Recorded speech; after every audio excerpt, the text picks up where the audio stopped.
Paz do Senhor, amém? Pastor, pastora, mais uma vez obrigado. Deus abençoe a vida de cada um dos que estão aqui presentes. Queria agradecer também a minha esposa. Dizer que é uma honra poder falar de Deus, compartilhar o Evangelho, pregar a palavra dele e saber que dentro das Escrituras, cada dia a gente descobre algo novo. Você pensa, nossa, eu não tinha pensado nisso, ainda não tinha visto isso. Você pode ler a Bíblia 100.000 vezes, que sempre vai ter algo a aprender. Aí você me diz, mas por quê? Lá em Filipenses 1,6, o apóstolo Paulo diz que aquele que começou a boa obra em nós, a aperfeiçoará até o dia de Cristo. Então em nós vai sendo aperfeiçoada a obra de Deus até Jesus voltar. Isso é sinal de que enquanto ele não volta, não está perfeito. Ou seja, nós estamos constantemente em um progresso na vida espiritual. Por isso temos que caminhar de fé em fé. Por isso temos que acreditar na palavra de Deus e viver cada dia que passa de glória em glória, buscando mais santidade com Deus. 2 Coríntios 7:1 diz: tendo, pois, tais promessas, irmãos, purifiquemo-nos de toda imundícia da carne e do espírito, aperfeiçoando a nossa santidade no temor do Senhor. Aperfeiçoando a nossa santidade no temor do Senhor. E Hebreus 10:14 diz que sem santidade ninguém verá o Senhor. Viram a importância? Um dia daria para nós trazermos o tema santidade. Já ministramos uma ou outra vez sobre esse tema aqui, mas ele nos revela quão importante é estarmos com Deus, lermos a Bíblia, servirmos a Deus, orar, jejuar, falar de Deus, pregar o Evangelho, lembrar dele a hora que acorda, não apenas quando está na igreja, tornar Deus um estilo de vida. Você já reparou, se você segue uma dieta, se você vai em nutricionista, o teu nutricionista provavelmente já falou, 1 ou 2 dias, uma ou outra refeição, você pode dar uma escapadinha. Aí você vai lá, come um bolo, come um extra, ou pega aquela sobremesa, que você já estava se controlando e evitando. Deus na nossa vida, ele não pode ser essa sobremesa, essa escapadinha. E infelizmente muita gente torna Deus isso na sua vida. O quê? O estilo de vida, o dia a dia mesmo, Deus está fora. Se você falar de religião no trabalho, não vou falar de Deus no trabalho, não converso sobre Deus no trabalho. Se você for, nós vimos há pouco tempo agora o pastor André Mendonça foi aprovado para ministro do Supremo Tribunal Federal. Alguém acompanhou a notícia? Eu não. Quem sabe? Pastor, mais uma irmã lá. Tem alguns que estão sabendo. Lá, quando ele foi falar da fé dele, muitos criticaram. E muitos cristãos criticam também. Onde já se viu você querer colocar um evangélico, um cristão, lá na corte maior do país? A religião é uma coisa, política é outra. Então você acha que quando Deus criou Adão e Eva, ele falou, Adão, estou te criando, mas na hora que você for criar as regras aí com os teus filhos de... sei lá, depois vamos colocar até depois do pecado, se um ou outro brigar, ou na hora de dividir terra, isso tudo vocês não me consultam porque eu estou fora. Essa é a vida civil, esquece eu. À noite vocês vêm, oram e falam comigo. Não faz sentido nenhum. Deus nos criou para termos uma intimidade constante, habitual com Ele, permanente. Aonde nós estivermos, Deus precisa estar com a gente. Ele não é a sobremesa, Ele não é aquele dia da escapadinha. Ele é as nossas refeições diárias. É aquilo que nos sustenta no dia a dia. E quando nós não tornamos Deus um estilo de vida para nós, o problema é que nós vamos nos tornando mais frios espiritualmente, deixando de servir a Ele, e como consequência acabamos sofrendo um grande problema de falta de santidade, falta de intimidade, aí ausência de paz, colheita de tudo aquilo que a Bíblia nos garante. Hoje nós vamos pregar sobre Salmo 112, então se você trouxe tua Bíblia já pode estar aí deixando no jeito. E aí nós deixamos de usufruir de um monte de dons que o Espírito Santo nos proporciona. Eu li um livro do pastor Luciano Subirá sobre falar em línguas e eu gostei da abordagem dele. Algumas pessoas têm essa dúvida. Será que o falar em línguas é para todo mundo? Se eu não falo em línguas, eu não sou crente, eu não fui batizado com o Espírito Santo? O que acontece? O resumo do livro, basicamente, vocês quiserem ler depois, é o Falar em Línguas, é um livro bem joia. Mas o resumo da ideia dele é assim: o falar em línguas é um dom que Deus deu, uma ferramenta que Ele deu para todo cristão, e aqueles que quiserem fazer uso desse dom poderão e terão acesso.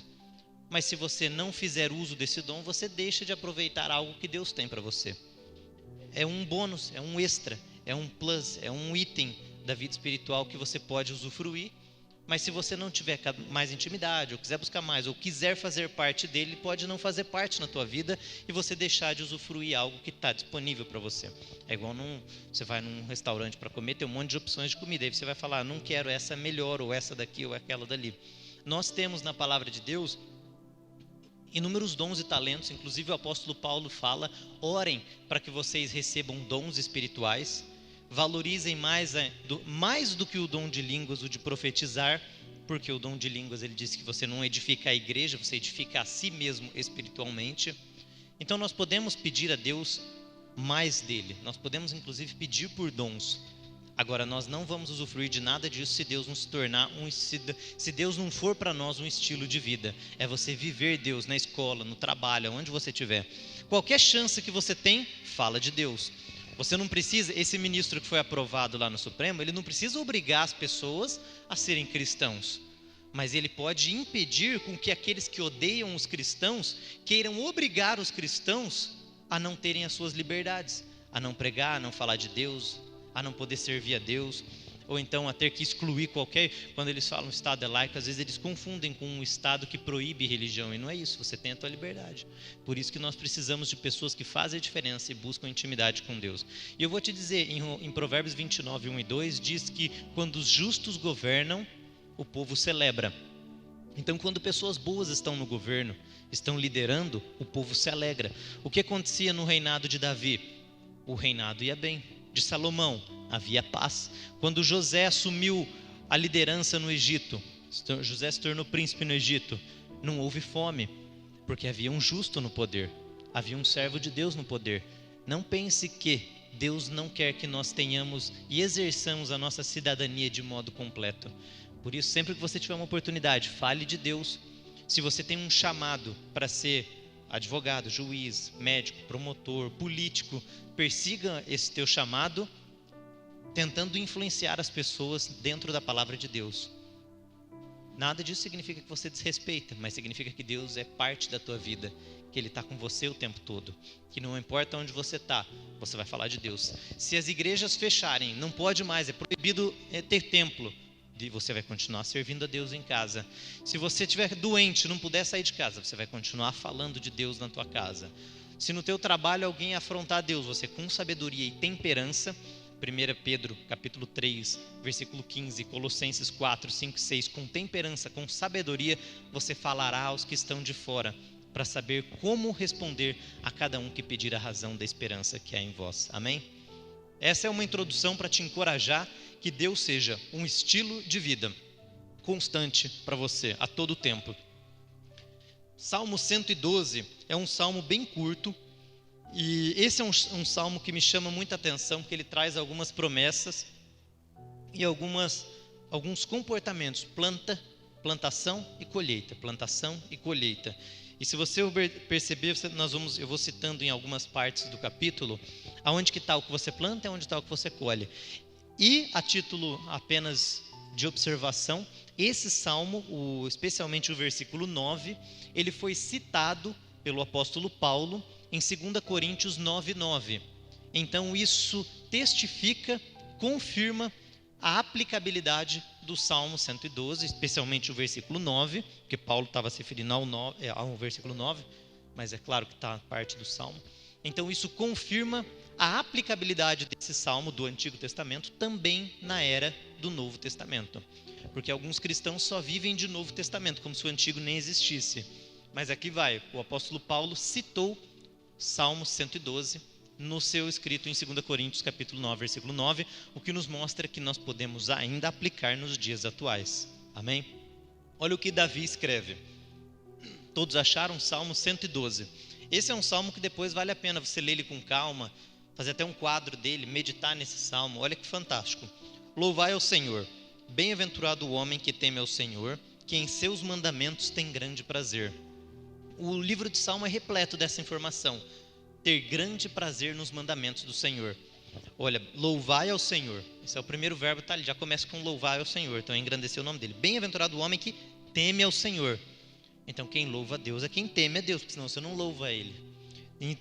E o próximo ponto, bem-aventurado o homem que teme ao Senhor, que em seus mandamentos tem grande prazer.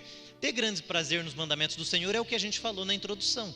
É você estar feliz de falar de Deus. O salmista, em Salmo 122, diz: alegrei quando me disseram vamos à casa do Senhor, no versículo 1. Então ele ficava feliz, hoje é dia de adorar a Deus, hoje é dia de falar, hoje é dia de ir à casa do Senhor. Davi tinha o hábito de orar 7 vezes ao dia, está lá em Salmo 119. Ele tornava a oração, inclusive na madrugada, a oração dele, parte da rotina dele, do dia dele. Isso mostra que bem-aventurado é o homem que teme ao Senhor. O homem que teme ao Senhor é o homem que aborrece o mal. Provérbios capítulo 8 diz que amar ao Senhor é aborrecer o mal. Então, se você aborrece o mal, você teme a Deus e quer viver para Deus. Então, o primeiro versículo já fala de santidade, de querer estar com Deus, de ter prazer nele. E eu já vou te dar uma dica, porque às vezes você fala assim: Paulo, para mim é tão difícil ter prazer na lei do Senhor. Você pode pensar, ter prazer na lei de Deus é o quê? É ler a Bíblia, é ficar feliz de ler, porque teu olho cansa. Tem gente que não tem costume de ler, algumas pessoas não sabem nem ler, mas é você ver Deus de uma forma tão viva no teu dia a dia, que falar dele, pensar nele, aprender sobre ele, faz você vibrar.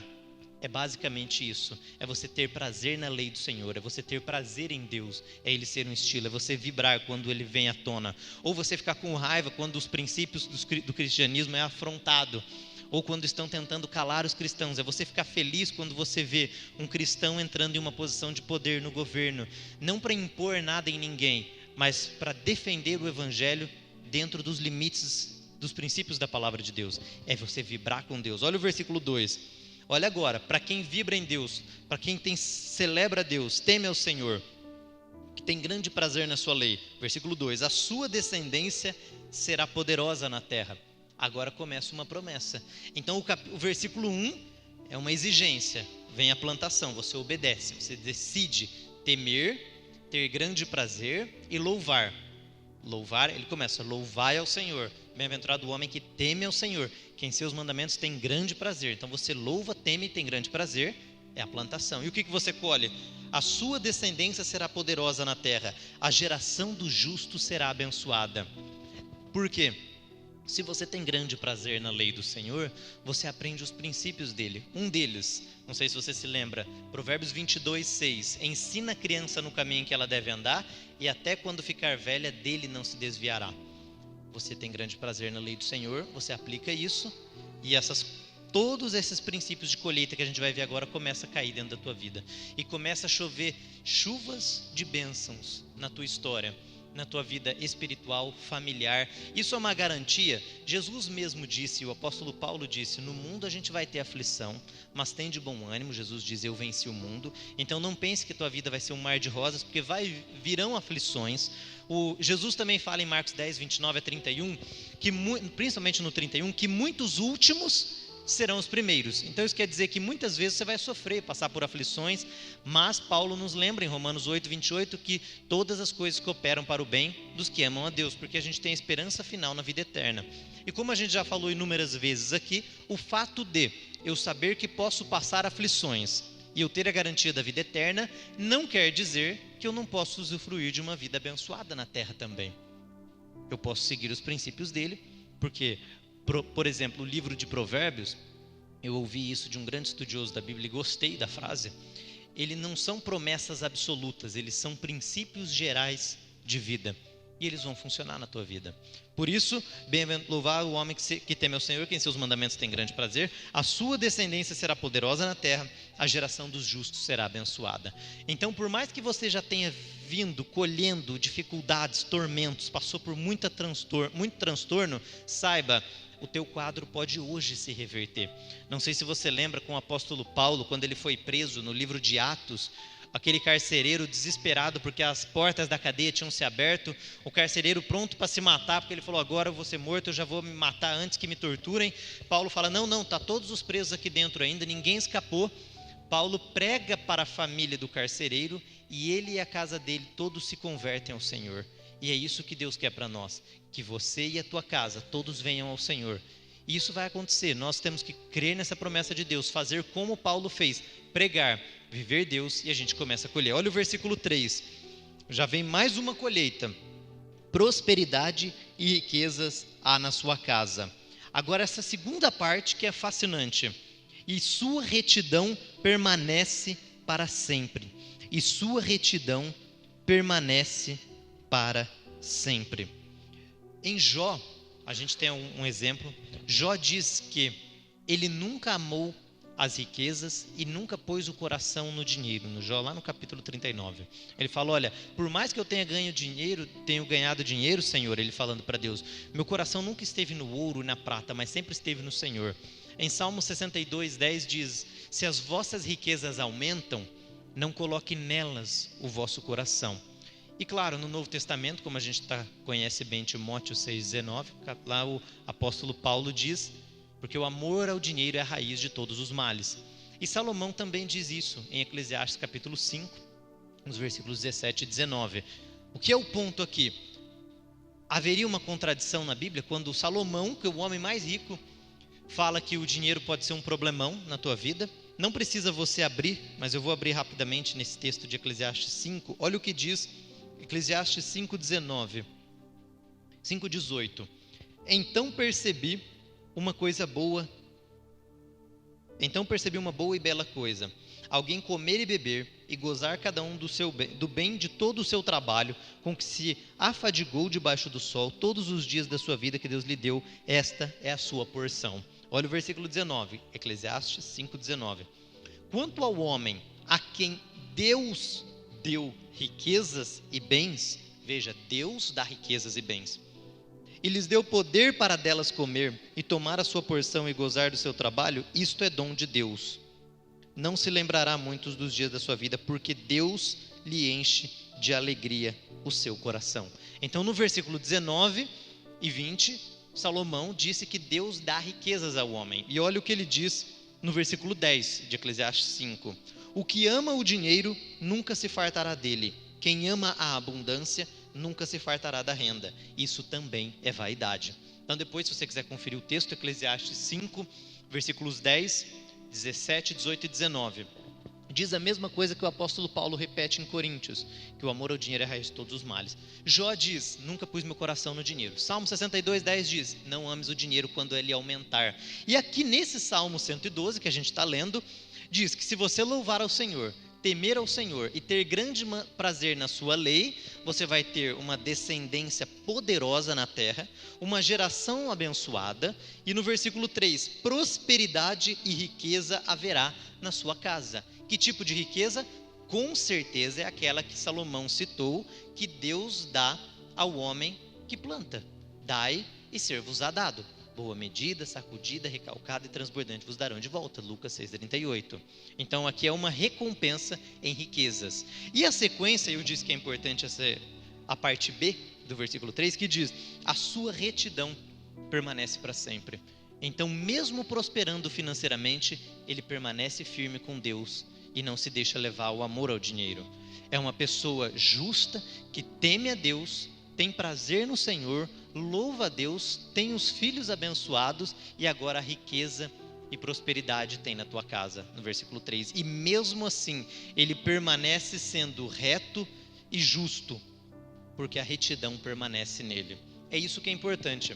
Naquela parábola, no capítulo 13 de Mateus, quando Jesus conta dos talentos, ele conta que a um foi dado 5, a um foi dado 2 e a outro foi dado 1. Quando aquele que não soube administrar e recebeu 1 talento, escondeu o talento, o rei da terra, o chefe, o senhor da terra volta e fala, cadê os meus talentos? O que tinha 1 trouxe de volta 1, falou, escondi, está aqui de volta. Qual é a indignação do Senhor? Servo mau, por que você não pegou o meu dinheiro e aplicou nos juros, aplicou no banco para que eu recebesse com juros? Por que você não multiplicou o talento? A parábola deixa em aberto o que é o talento. Jesus usa uma ilustração monetária, financeira, para trazer um ponto, que é o quê? Todo o talento, todo o dom, toda a virtude, tudo que Deus te dá, seja ele habilidades, seja ele uma capacidade, seja até mesmo o dinheiro financeiro que você tem que produzir, saber produzir e fazer uso dele para o reino de Deus, para que nós possamos prestar contas diante de Deus. E quando ele voltar, ele fala bem assim, Paulo, eu tinha te dado o dom de pregar, por que você não pregou? Ou para você, Pedro, João, Maria, eu te dei o dom de tocar. E lembra que você sabia disso? Por que você não tocou? O que você fez com o talento que eu te dei? Eu te dei muito dinheiro, eu te dei bastante prosperidade. Por que você não usou para o meu reino? Cadê o que você fez? Não, eu guardei, está escondidinho aqui. Servo mau. Mas agora olha o ponto que eu quero trazer. Depois que ele fica indignado, porque o servo não soube usar bem o talento, o que é que ele faz? Ele diz, pega daquele que tem 1, ou seja, do que não soube usar, e dá para o que já tem 10. Porque um ganhou 1, outro 2, outro 5. O que ganhou 2 multiplicou mais 2. O que ganhou 5 multiplicou mais 5, e tinha 10. Aí falaram para ele, mas por que eu vou pegar desse coitado que só tinha 1 e vou dar para o mais rico que já tinha 10? Porque ele já tem 10. Aí Jesus encerra dizendo, aquele que tem lhe será dado, e o que não tem, até o pouco que tem lhe será tomado. E da onde esse princípio? Porque aquele que tinha e multiplicou e mais tinha, é o que sabe produzir, fazer o dinheiro produzir e render. E aquele que não tinha, que tinha pouco, escondeu, não soube usar o que foi dado, perdeu porque tinha mais. E às vezes a gente escuta um princípio contrário. Não, você tem que tirar do que tem e dar para o que não tem nada. E na Bíblia Jesus fala exatamente o contrário. Ele tira do que não tem e coloca no que tem. Porque aquele que tem é o que sabe multiplicar. Por isso também isso serve, analogamente, como uma ilustração para nós sabermos aonde investirmos o nosso tempo, os nossos recursos e nós mesmos. Aonde você vai investir o teu tempo? Aonde você vai estar? Aonde você dá fruto, aonde você é celebrado, aonde a tua semente produz. Você vai pôr o teu dinheiro aonde? Para render e produzir. Existem pessoas, e eu já vi isso, que se você pode dar R$1 milhão. Você já deve ter visto também essas histórias, o pessoal que ganhou aí na Mega Sena. Teve um rapaz há uns anos atrás que eu vi que ele ganhou na Mega Sena. Ele era dono de uma borracharia, ele ganhou na Mega Sena não sei quantos milhões, passou 8 anos mais ou menos, e ele virou funcionário da borracharia que ele era dono. Perdeu tudo, cozinhou todo o dinheiro. Era melhor ter dado esse dinheiro para quem não tinha, que era ele, ou para alguém que tinha, saberia produzir e poderia ajudar a manter esses que não têm. Ah, mas e como que faz aquele que não tem? Nós aprendemos a lidar com o que temos hoje, somos fiel no muito, porque aquele que é no pouco, porque aquele que é fiel no pouco, no muito será posto. E vamos progressivamente crescendo. Por isso, não pense que Deus vai te dar R$1 milhão se você não sabe administrar R$1 milhão. Não pense que Deus vai te dar um super dom e talento, uma capacidade, um monte de gente vindo atrás de você e tudo, se você ainda não sabe administrar isso. E veja que quando a gente consegue, ou pelas nossas próprias forças, ou pelas circunstâncias da vida, e você olha muitos jovens que estão iniciando a vida, de repente são expostos a uma posição acima do que eles conseguem suportar, e você vê muito isso com cantor, com jogadores, e até com alguns pregadores aí na internet. Eles adquirem tanta fama, tanto poder, tanta responsabilidade, tanta gente querendo buscar aconselhamento com eles, mas eles não têm um preparo para aquilo, que eles se perdem dos caminhos do Senhor. E quantos você não pode pensar aí agora na tua mente, tentar lembrar, você já vai saber. Pessoas famosas que serviam a Deus e tinham um coração íntegro. Então o encorajamento de Salmo 112, versículo 3, não é apenas que você vai prosperar e ter riqueza, mas é também que você é justo o suficiente para permanecer sendo reto, apesar do tanto que Deus for te dar. E conforme Ele vai te dando de pouco em pouco, você vai sendo fiel no pouco para no muito ser posto. Versículo 4. Aos retos até das trevas nasce luz. Olha que coisa fantástica. Versículo 4. Aos retos até das trevas nasce luz. Como que está ali? Coloca ali para a gente. Salmo 112, versículo 4. Vamos ver como é que está nessa versão. 112, versículo 4. Aos retos nasce luz nas trevas. Olha só.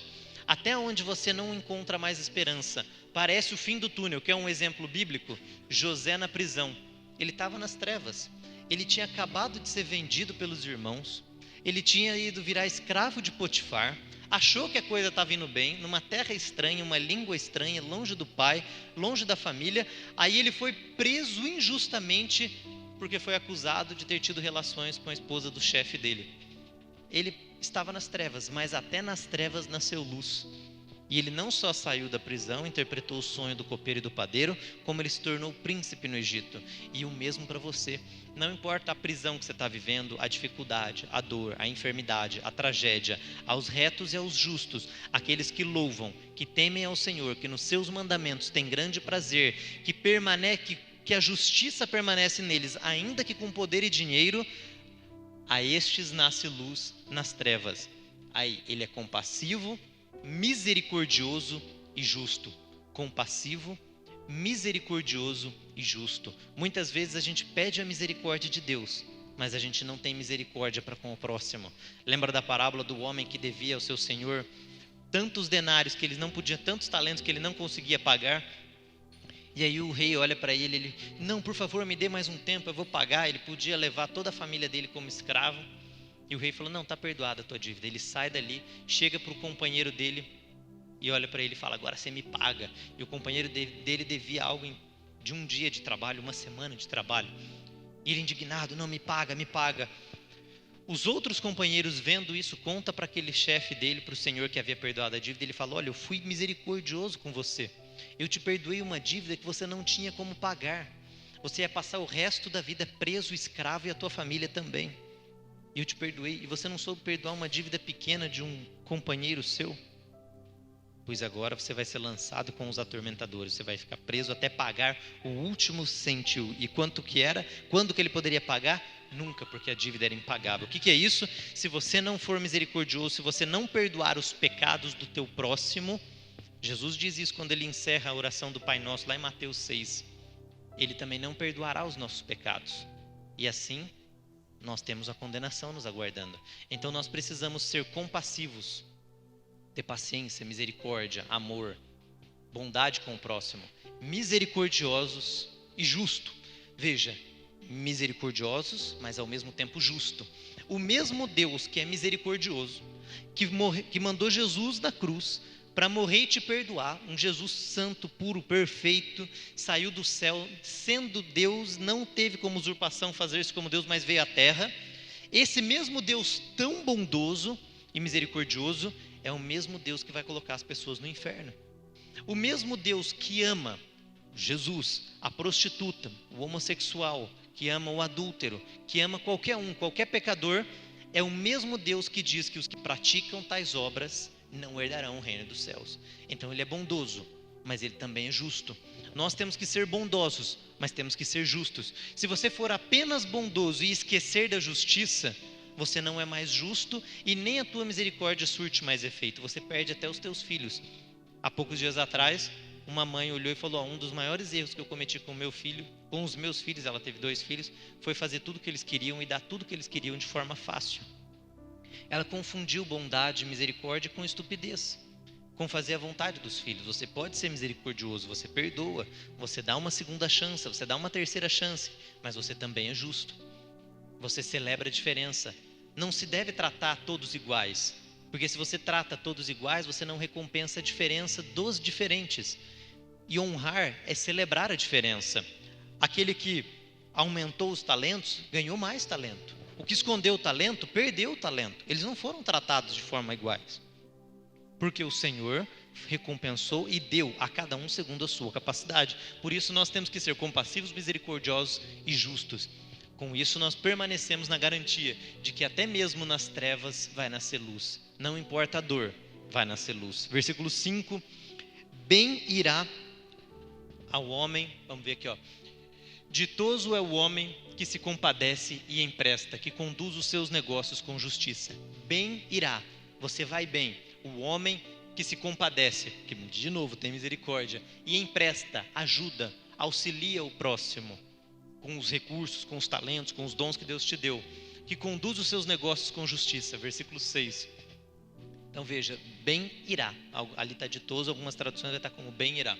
Pois ele nunca será abalado, o justo ficará em memória eterna. O Salomão escreve em Provérbios, se te mostrares frouxo no dia da angústia, então a tua força será pequena. O que isso quer dizer? O justo cai, mas ele se levanta.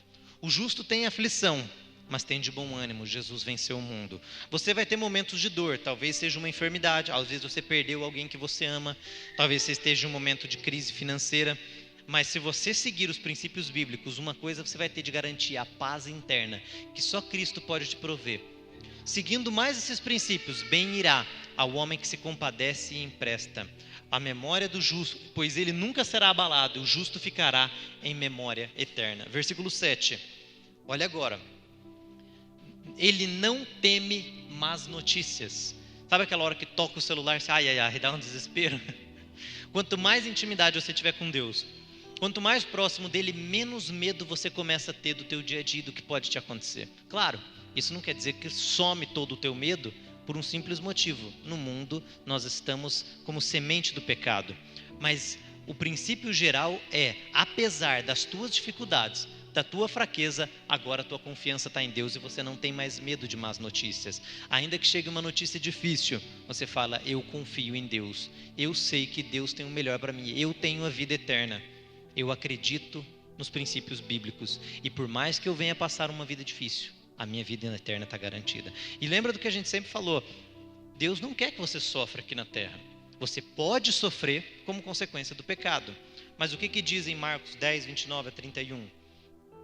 Todos aqueles que abriram mão de casa, campo, pai, filho, irmão, por amor de mim e do evangelho, receberá 100 vezes mais. E aí Jesus fala assim, ainda neste tempo, em casa, campo, pai, mãe, filho. Aí ele termina, e a vida eterna no século futuro. Então neste tempo você vai colher uma vida repleta de bênçãos. E no século futuro, a vida eterna. Ele reconhece que o pecado está em nós e que nós somos semente do pecado e que no mundo a gente tem aflição. Por isso ele finaliza dizendo, mas muitos que sofrerem aqui, muitos últimos, serão os primeiros no reino dos céus. E muitos que aqui tiverem uma vida de regalia, muitos primeiros serão os últimos. Versículo 8. Não, volta no versículo 7, a gente pulou o finalzinho dele. O seu coração está firme, confiando no Senhor. Por isso que a gente não teme, porque nós confiamos no Senhor. Versículo 8. O seu coração está bem firmado. Ele não terá medo até que veja cumprido o seu desejo sobre os seus adversários. Esse é um ponto interessante. O Salmo 23 diz, prepara uma mesa para mim na presença dos meus inimigos. O que isso quer dizer? Todos aqueles que desejam a destruição, a tragédia, a morte, o mal na tua vida, esses desejos não prevalecerão na tua vida, porque você tem Deus. E o teu sonho, as tuas conquistas, os teus desejos, os teus anseios dentro da palavra de Deus, todos eles que combinam com os desejos de Deus, que a Bíblia diz, tudo que pedirdes ao Pai em meu nome, que for da vontade do Pai, Ele vos fará, está lá em João. Quem crer, tudo é possível ao que crer. Pedi e dar-se-vos-á, boa medida. Pedi e dar-se-vos-á, isso em Mateus capítulo 7. Dai e ser-vos-á dado, boa medida, sacudida e calcada. Tudo isso, esse princípio de dar, você vai colher. Quem mais semear, mais colherá também, em 2 Coríntios 9. Todos esses são princípios que valem para você, que confiar em Deus e decidir colocar a tua semente no solo. E aí sim, o desejo dos teus adversários não prevalecem contra você, mas o teu desejo, confiado no Senhor, se realizará. Amém? Então por isso nós podemos ter sonhos, nós podemos pedir, nós podemos crer em Deus e esperar uma recompensa. Algumas pessoas pregam e pensam que eu não posso esperar nada de Deus, que eu não posso. Ao contrário, Deus já começa nos garantindo a vida eterna com a morte de Cristo, que é o mais importante. O que diz em Mateus 6,33? Buscai primeiro o reino de Deus e todas essas coisas vos serão acrescentadas. Deus é o nosso foco. Se eu precisar escolher qualquer coisa, é Deus na frente. Deus na frente de dinheiro, Deus na frente da família, Deus na frente de amigo, de colega, de poder, de fama, de qualquer coisa. Sempre Deus na frente. Buscai primeiro o reino de Deus e todas essas coisas vos serão acrescentadas. As necessidades que nós temos, Deus conhece, Jesus conhece, e Ele diz isso. Assim como Ele cuidou dos lírios do campo, Ele também cuida de nós. E até as aves que não semeiam nem cegam, Ele também cuida delas. Versículo 9. Mais um princípio de um justo. Espalhou, em algumas versões, Ele é liberal. Espalhou, deu aos necessitados. A sua justiça subsiste para sempre.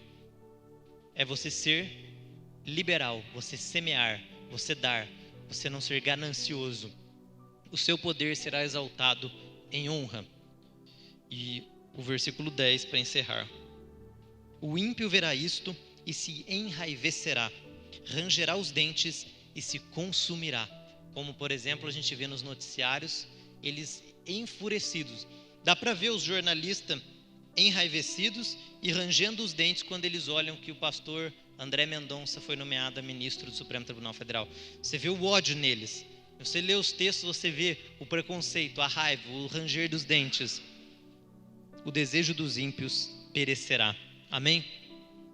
Lá no Salmo, não precisa abrir, mas lá em 2 Coríntios, quando Paulo cita esse Salmo, ele está dizendo daquele que mais semear. Ele está falando sobre semear, ofertar, daquela oferta que seria levantada para a igreja, para os judeus necessitados.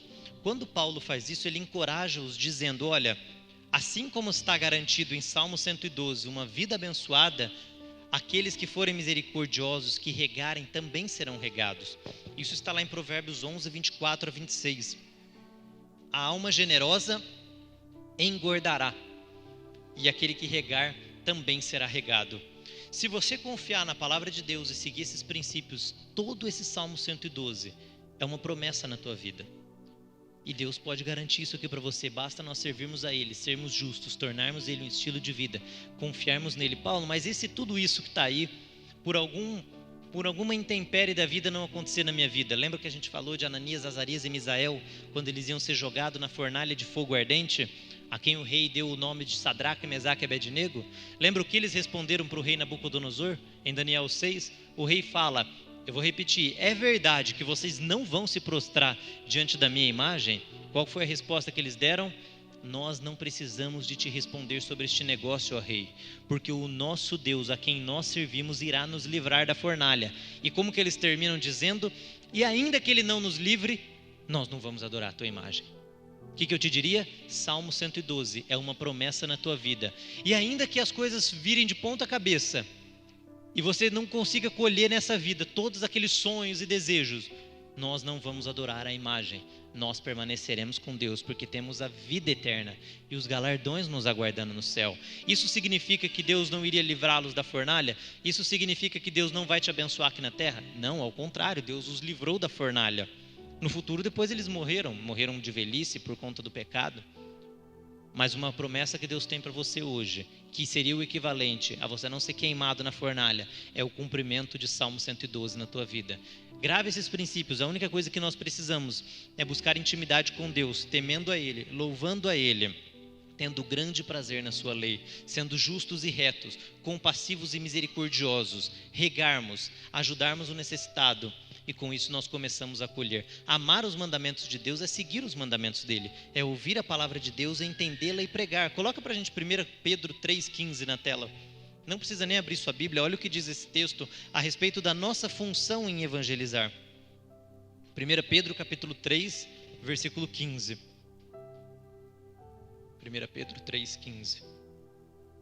Antes, santificai em vossos corações a Cristo como Senhor, olha agora, e estais sempre preparados para responder com mansidão e temor a todo aquele que vos pedir a razão da esperança que há em vós. E agora Colossenses 4,5, estar preparado para responder com mansidão e temor àqueles que pedirem a razão da esperança que há em nós. É você saber dizer por que crê em Cristo, por que você crê no Evangelho, é você pregar.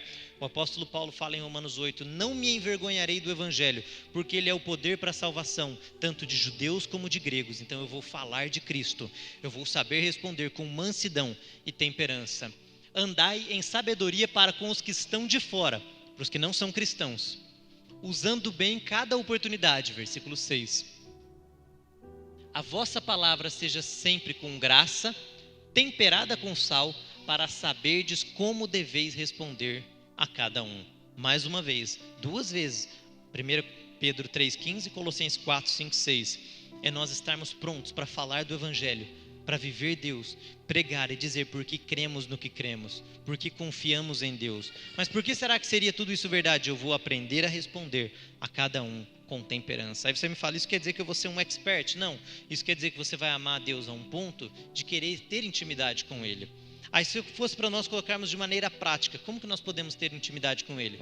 Você estabelecer um horário para orar, para ler a Bíblia, para jejuar, para falar com Deus, chamar a tua família, se encontrar com amigos que fazem o mesmo, falar de Deus em casa, montar um estudo bíblico. Quando ficar no Instagram, olhar ali perfis que são de pessoas boas, procurar acrescentar na tua vida. Você paga às vezes caro em uma roupa, em uma calça, uma bota, em um carro, um pneu de carro, você troca isso tudo. Invista também em um curso bíblico. Tem curso bíblico online, tem curso bíblico presencial. O online não substitui o presencial, a gente já falou várias vezes. Você sair de casa, fazer todo aquele processo, pegar um ônibus, o carro, ir para um lugar, ir lá assistir um congresso é diferente de assistir o mesmo congresso no YouTube. Mas se você não tem a viabilidade de sair agora, não perca o teu tempo. Faça bom uso de cada oportunidade. Com isso, a gente está investindo em nós. e nós não podemos investir mais em carro, moto, roupa, sapato. Veja que eu coloquei o carro e o sapato, né? Porque a mulher é a roupa e o sapato, não, o homem é em carro. Vou trocar essa peça do carro, vou comprar isso aqui, um celular novo, aquilo lá. Gasta, mas fica bravo de pagar R$10 num livro, R$50 num curso, R$100 num outro livro, que pode acrescentar na tua vida, que pode ajudar no teu casamento. Oséias 4,6 diz que o meu povo foi destruído porque faltou-lhe conhecimento. Se você não buscar conhecimento de Deus, a tua vida vai vir uma tragédia.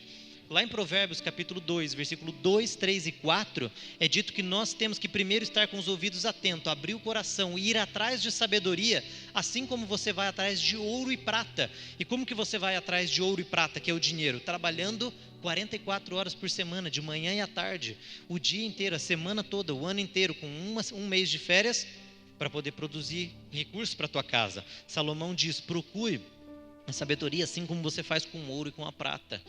Lá a intensidade era até maior, porque eles tinham que cavar e ir atrás. Essa é a analogia que ele traz. Mas se você só comparar com a forma com que você trabalha, é Deus ser um estilo de vida e não a tua sobremesa.